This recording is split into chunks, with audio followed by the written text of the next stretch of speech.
Welcome back to On the Clock and Over It, the podcast where we call out workplace chaos, one horror story at a time. And today, we're talking about a workplace menace that makes every little task feel like a high-stakes government operation. Oh yeah, we're talking about the micromanager. You know, the boss who watches you like a hawk, questions every decision, and somehow manages to turn a simple task into an overcomplicated nightmare.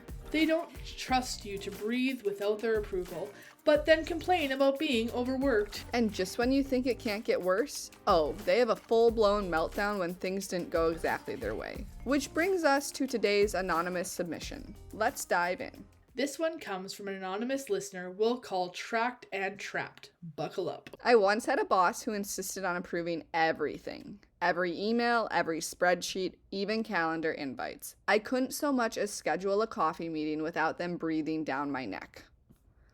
At first, I tried to see it as them being detail-oriented, but then we had a huge project deadline. I worked late, double-checked everything, and submitted it a full day early. I was feeling great until I got the dreaded Slack message. Can you hop on a quick call? Oh no, we all know quick call is corporate code for your piece is about to be ruined.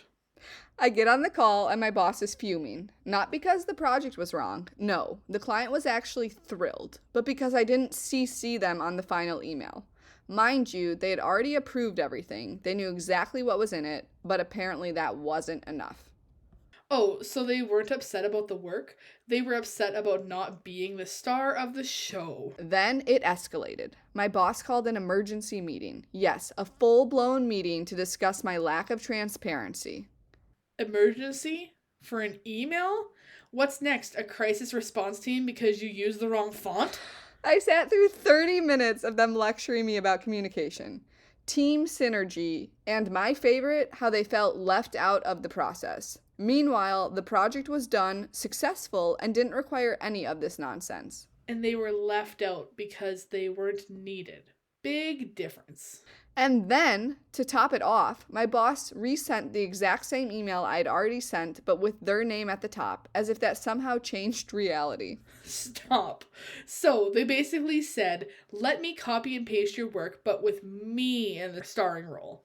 That's the corporate version of when your sibling repeats what you just said but louder so they get the credit. And this wasn't a one-time thing. It happened constantly. I started feeling like I was working a job within a job, just managing my boss's emotions. So I finally had enough. I started documenting everything. The extra approvals, the pointless meetings, the times they resent my emails just to put their name first. And when I took it all to HR, turns out I wasn't the only one. Other people had already complained. A few months later, my boss got moved into a new role, aka kicked upstairs to a position where they couldn't terrorize anyone. Okay, I don't know whether to scream or slow clap for the way Tracked and Trapped handled that. Right? I love a good they got themselves demoted story, but let's be real, micromanagers are always thinking they're helping. Nope, they're just creating more problems. Let's break it down. What makes a micromanager go full meltdown mode? They don't trust their employees. If you can't trust the people you hired, why did you even hire them?